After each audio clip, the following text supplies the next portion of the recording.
Қайырлы күн баршаңызға, құрметті көрермендер. Бүгін сіздермен 7-8 минутта дайын болатын маргарито болонезе пиццаларына жасап көрсетемін. Қамырын қалай жұмсақ қылып илейді, қандай сыр қолданады, кетчуп, майонезді қолданбай өзінің оригинал соусыны дайындап көрсететін боламын. Сол үшін видеоны өткізіп жібермей соңына дейін қараңыздар.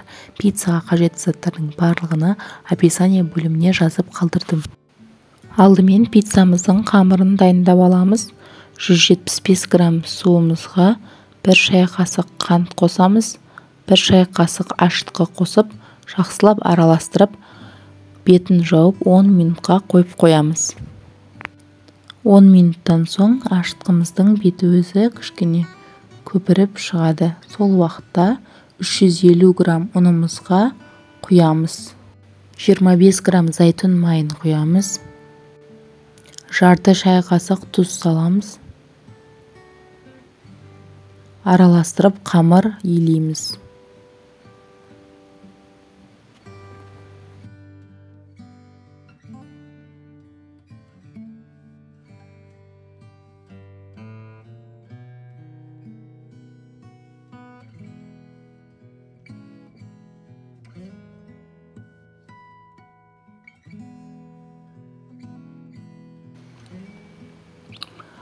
Қолымыздың көмегімен осылай жақсылап басып шығамыз. Сонда біздің қамырымыз жұмсақ болып, жылтырап, әдемі болып шығады.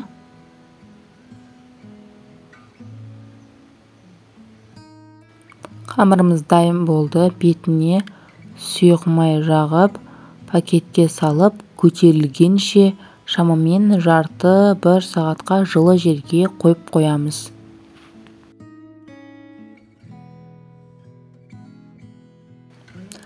Табамызға кішкене сұйық май құйып, тартылған етімізді қуырып аламыз. Тартылған ет бізде болонезе пиццамызға қажет.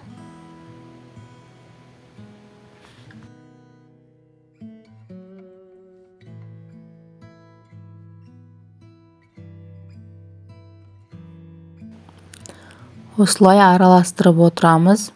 Дәміне қарай тұз, бұрыш, дәмдеуіштерді қосамыз. Жақсылап араластырып болған соң, газдың астын ең төменгі отқа қойып, тартылған етіміздің бетін жауып, 15-20 минуттай пісіреміз. Пиццаның соусын дайындаймыз. Орташа көлемдегі 3 помидорды алып, осылай сыртыны пышақпен тіліп аламыз. Себебі бізге помидорымыздың сырты керек емес. Сол себепті осылай кесіп аламыз. Қайнап тұрған ыстық суды үстінен осылай құйып, бетін жауып 10 минутқа қойып қоямыз. 10 минуттан соң қызанақтарымыз осылай пісіп шығады. Сырты оңайлықпен ашылады. Барлығының сыртын осылай тазалап шығамыз. Блендердің көмегімен жақсылап езіп шығамыз. Егер сіздерде блендер болмаса, жай ғана шанышқының көмегімен езіп шықсаңыздар болады. Жарты сағаттан соң қамырымыз міне кішкене көтеріліп шықты. Оны осылай 2 бөлікке бөліп аламыз. Бетіне тағы да кішкене сұйық майды жағып, тағы да жарты сағатқа бетін жауып, жылы жерге қойып қоямыз.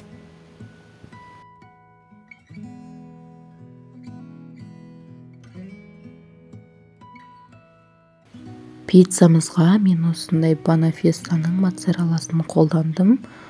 Егер бұл болмаса, Эмирдің моцарелласын қолдансаңыздар болады. Мен айтқан ірімшіктерді қолдансаңыздар, сонда пиццаларыңыз тура пиццериядағы пицца сияқты шығады. Ірімшігімізді үкіштен өткізіп аламыз. Пиццамыздың соусын дайындаймыз. Қызып тұрған табаға 2 ас қасық сұйық май құямыз. 2 чеснокты үкіштен өткізіп, осы майда жақсылап қуырып аламыз. Араластырып тұрыңыздар, чесноктарыңыз күйіп кетпесін. Кішкене қызарғаннан соң блендерден өткізген қызанағымызды құямыз.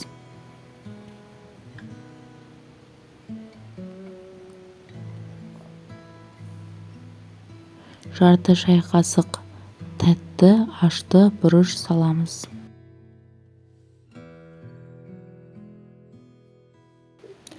Дәміне қарай тұз саламыз. Араластырып 5-6 минуттай қайнатып аламыз. Пиццамыздың қамыры дайын болды. Жұмсақ болып шықты. Қолымызбен осылай басып, ұн сеуіп, оқтайдың көмегімен жайып шығамыз.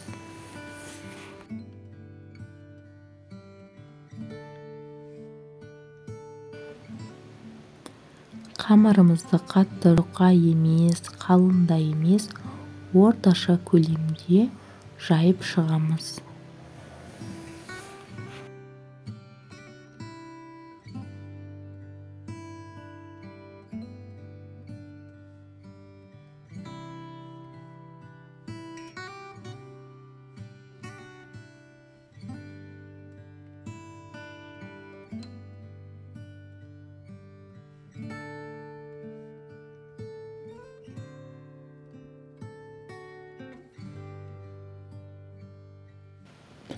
Қамырымызды орташа көлемде жайып болдық. Листімізға осылай төсеп, шетіні жұқа болғандықтан осылай ішіне қарай қайырып басып шығамыз. Сонда біздің пиццамыз әдемі болып шығады. Қайырылған жағын осылай аударып қоямыз.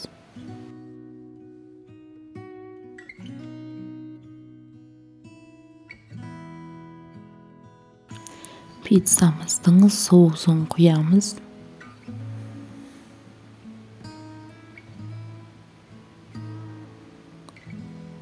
Барлық жеріне жағып шығамыз.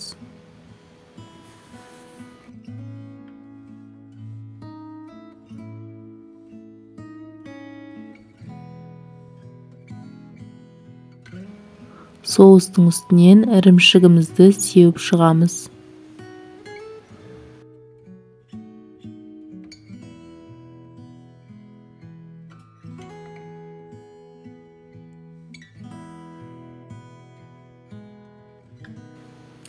Қызанақты домалақ жұқа қып кесіп алдым. Ірімшіктің үстінен теріп шығамыз. Әркімнің пеші әртүрлі. Пештің асты да үсті де қызып тұрған болу керек. Пештің ең максимум градусына қойып, пиццамызды 7-8 минуттай пісіріп аламыз. Екінші пиццамызды да дәл солай қамырын жайып шығамыз. Бетіне осылай соус құйып, тартылған етімізді салып шығамыз.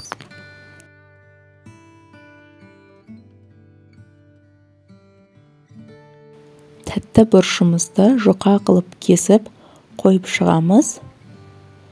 Үстінен ірімшігімізді сеуіп шығамыз. Бұл пиццамызды да пешіміздің ең жоғарғы градусында 7-8 минуттай пісіріп аламыз. Пиццаны ұзақ 7-8 минуттан артық ұстамаңыздар.